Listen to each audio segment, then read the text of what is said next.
What's going on, people and peepettes in the YouTube world? I wanted to make a video in regards to fractional reserve lending because a lot of people are explaining fractional reserve lending, but they don't understand it. And I'm not saying this to disrespect it. Fractional reserve lending has nothing to do with your loan.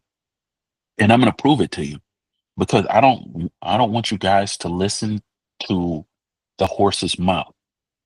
I don't want you guys to listen to horse's ass. I want you to listen to the horse's mouth. So you don't have to believe what I'm saying. You could just take a little time and actually research it. It's not hard to do. Everybody has a search engine on their computer. And with that being said, my fragrance of the day is M. a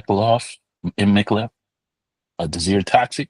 So look, we're going to get into the fractional reserve lending, and I'm going to prove to you that banks do not take deposits. They create them.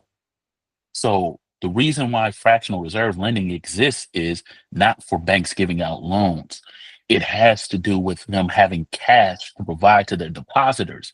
So if the depositor comes to the bank and the depositor requests $10,000, if the bank doesn't have $10,000 worth of cash, they're going to tell the depositor, hey, can you come back in 3 days? Can you come back in 5 days? So I know most people have never deposited this type of money. They never withdrew this type of money. They never had a check with this type of money. So they would never know.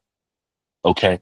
So until you actually understand banking and read your agreement, please do not comment on my comment section until you've done that, because everything you're going to say is wrong, most likely, because you just took somebody else's information and you didn't research it. Okay. I'm breaking this down. I'm going to show you from the Federal Reserve. I don't even got to show you from ChatGPT.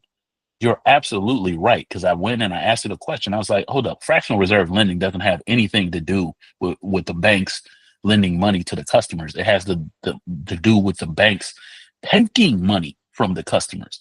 That's why if the bank takes over $1 million worth of deposits, they have to have 1% cash just in case the people come in.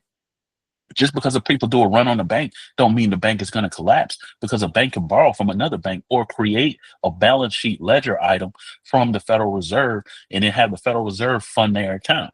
This whole system is about accounting, as I keep telling you guys over and over. You're absolutely right. Fractional reserve banking primarily deals with the bank's requirement to hold a certain percentage of deposits in reserve while lending out the rest. Even though they're still wrong, they're not lending out the rest. What happens is the bank has to have a certain amount of cash. The way that the banks make money is they can make money through insurance, they can make money through fees, they can make money through financing, they can make money through uh, overdrafts, they can make money via transactions, etc. Okay, so now, however, in modern banking, the concept of lending out deposits is largely a misconception, because banks don't actually loan out depositors money. Instead, they create new money through the lending process itself. Okay? This is what I was trying to tell you guys. The reason why I tried to tell you this is because people are telling you that the Federal Reserve does all this stuff. The Federal Reserve does not do most of the stuff that these people are talking about. Okay, they have to actually read their agreement. It'll tell you exactly what's going on. That's how I came to a higher understanding. I read my agreements. I took time to understand them, and I kept reading them over again. And then it made sense to me. I was like, oh, why am I listening to everybody else when I can go straight to the horse's mouth and not the horse's ass? Okay. Our banks actually create loans, not through fractional reserves. Okay. When a borrower signs a promissory note, that note becomes an asset for the bank. The bank then creates a matching liability credit in the borrower's account. Okay. This is what you're not getting to. You're not actually receiving credit. You're not receiving the credit. Okay. Essentially creating new money in the financial system. This process is often referred to as credit creation rather than traditional lending out deposits. Loans create deposits, not the other way around, meaning banks don't need prior deposits to issue loans. Let me go, you know what? I'm on moonwalking by. I'm going to go right back to that again, because most people don't know how to read. The key is you have to learn how to read with a purpose of understanding, not the proclivity of being right. That's why a lot of these gurus, they trying to die on their soul, die on their hill, and they're still arguing wrong shit, and they're still dying on the hill on wrong shit. And you could just keep studying wrong shit for the rest of your life, or you can study the right stuff. It is what it is. I spent so much time studying this wrong stuff and sending out A for V's and not even knowing how to structure an A for V properly just because I'm listening to somebody on the internet. So, all right. So, how does this relate to dealership and financing institution? When the dealership finances a car, it is actually creating a credit instrument, the loan agreement or note, which is often sold to a bank. The bank purchases this loan, monetizing the debt, effectively creating new money in the economy. This is not fractional reserve lending, it is credit expansion through the monetization of debt instruments. I was one of the first people to tell you that what was it? Modern money mechanics is wrong. It was wrong. And people still teach this to this day. You guys think that the bank is taking your promissory note and instantly getting approved for $1 million, but you have no proof. So why would you keep stating it? If a bank did that, not only would that be a violation of law, it will be a violation of tax information, even though it's a deferred deposit, meaning it's not a direct tax. So you have to know the difference between a direct tax and an indirect tax.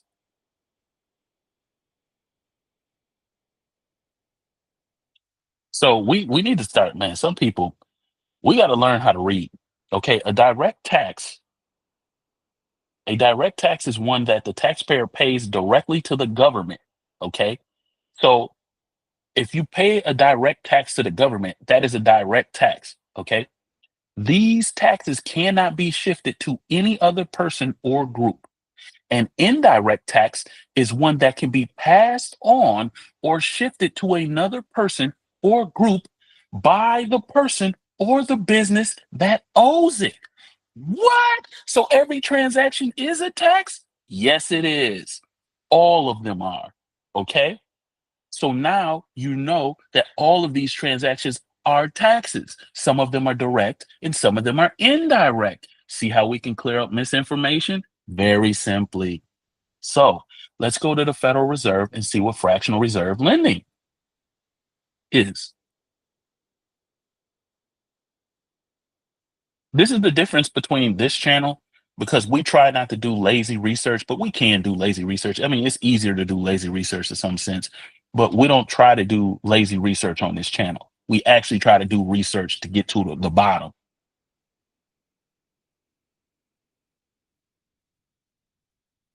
There we go. Sorry, I don't want this to hang up on you guys. Ay, ay, ay. Seems like it might. All right, so I'm going to try to get this out quick because it seems like this is going to end up closing down. All right. So, oh my goodness. Where is this at? I got too many tabs up. I apologize. I got a gang of tabs up. Oh my goodness. Ah, because a lot of people are asking me, they were asking me like, how did I get this information? Um, a lot of people are asking me that.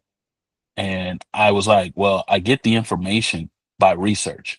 I just don't do um I just don't do light research because if you're giving information to people, you want to somewhat be responsible.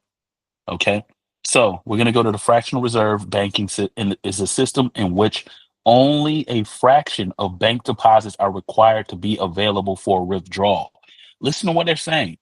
So if only 1% of the bank deposits are needed to be deposited to do a withdrawal, they telling you everything you need to know. But see, until you learn how to listen and actively understand what they're saying, you'll be like, what? That means that for you to be able to issue a check, you only need a fraction that is legally required from the Federal Reserve Bank. You see, this is not my words, this is their words. I don't have to give you any conjecture. They wrote everything, it's here. We just got to stop being lazy with our research. Banks only need to keep a specific amount of cash on hand and create loans from the money that you deposit. This is another lie. The banks cannot create money from you depositing it. But if a promissory note can be used as an equivalent, then they can use it because it's a negotiable instrument. And when people tell me that I don't know what I'm talking about, because since 1933, well, the Negotiable Instruments Act was in the 1800s. This is the 1800s. So that means that they were using negotiable instruments to settle debts, just like today. But a majority of people don't understand negotiable instruments because it's not commonly something that people research. So let's go to the Federal Reserve. If I can find a fractional reserve, look at this shit, from the Fed. Yeah, let's go to the horse's mouth. Let's not even play that. There we go. Wait, that's not it. Oh my goodness.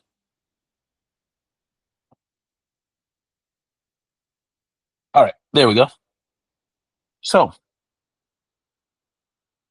all right, reserve requirements. Is it going to do it? And it's not. 'Cause you can get all of this information from the Federal Reserve. You don't even have to like listen to this. But all of this stuff, like just look it up. Fractional reserve, reserve, legal definition. There we go. See if this gets us closer. All right, explanation. The Federal Reserve no longer requires U.S. banks to keep a reserve percentage of deposits in transactional accounts. Notes this change took effective March 26, 2020. Now you really want to know what's going on? See what happened in 2020? See how convenient it is that the banks ran this while behind a pandemic? So when a pandemic is happening, this is why I try to tell people sometimes, even though you're living through history, you still may not know truly what's going on. Because if I'm in an event, or if I'm in a moment, or if I'm living in a moment, I really don't know what's going on around me. I only know what I'm conscious of. So like when just because stuff happens on a grand scheme, like when you have a lot of stuff happening, like in an average year, if you go through and look at how many news stories there are, how many events happen in a year, it's impossible for one person sitting down to know all of these events. Okay, that's why there's a lot of misnomers through history, through slavery, through all of this stuff, because people don't read. That has nothing to do with anything else. So look, I'm just going to use AI because I'm not going to go over or make this video any longer. Fractional reserve banking is a system where banks keep a portion of customer deposits on hand and lend out the rest. This is not true.